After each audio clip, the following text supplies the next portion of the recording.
मी आता इथे मटनचा सूप बनवून घेते आधी. त्यासाठी मी तेल गरम करत ठेवले 2 चमचे. त्यामध्ये थोडं जिरं घालूया. लसूणची पेस्ट टाकूया.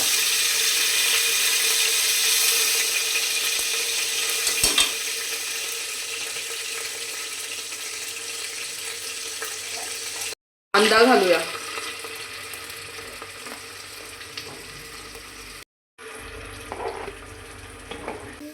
हे चांगलं मिक्स करून घ्यायचं. मटनला मीठ लावून ठेवलेलं आहे. टाकून घेऊया.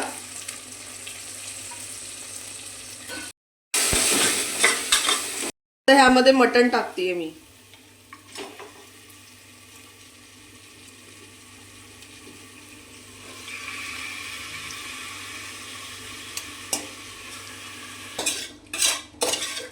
चांगलं मिक्स करत राहायचं. हे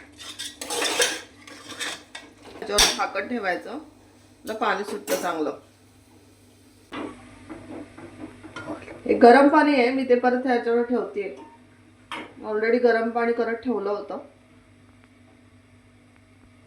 आता ह्याच्याला वाफ सुटेल. वाफेवरती जरा परतून घ्यायचं असतं मटनला, तर आपोआप पाणी सुटतं. हे बघा कसं पाणी सुटलंय. त्यामध्ये थोडं पाणी ऍड करायचं.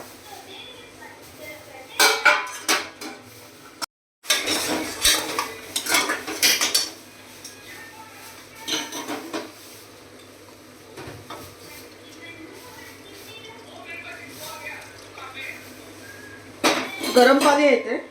मी ऍड केलं गरम पाणी.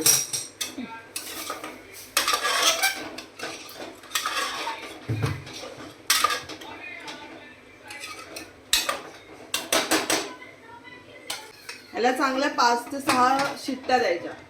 कारण की मटण शिजायला वेळ लागतो. 5 ते 6 शिट्ट्या होईपर्यंत शिजून द्यायचं. कढईमध्ये तेल तापवत ठेवायचं.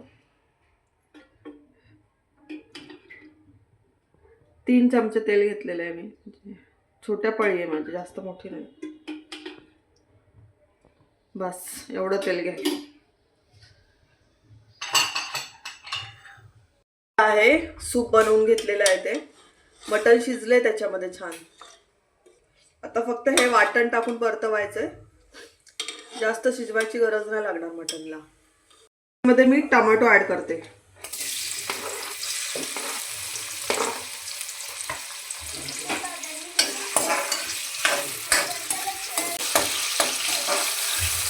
टोमॅटो मध्ये मीठ ऍड करायचं थोडं.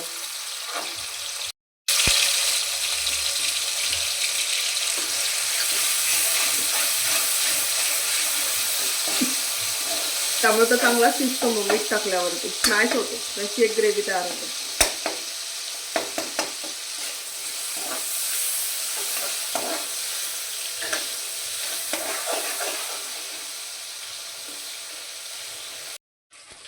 कोथिंबीर टाकून घ्यायची तेलात.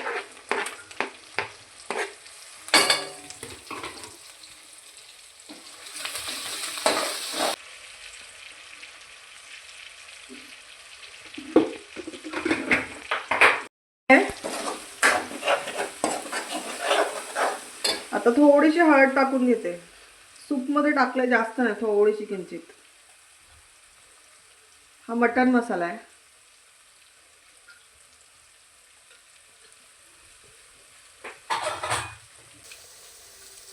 कोल्हापुरी मसाला ऍड करते.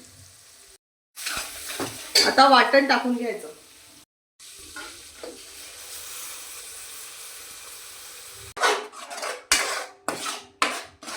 हे मटन ने ना सूप वाला ते ऍड करू.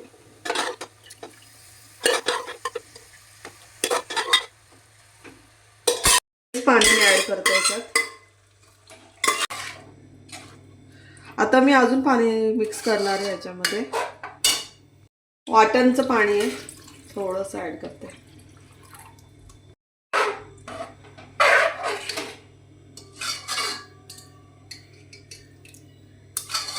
एवढं ठीक आम्हाला बास आहे.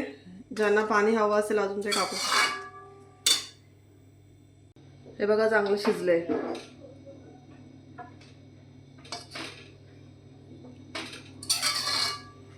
हे बघा छान झालेलं आहे मटण. तुम्हाला रेसिपी कशी वाटली मला कमेंटमध्ये सांगा आणि रेसिपीला लाईक करा, कमेंट करा, सबस्क्राईब करा. थँक्यू.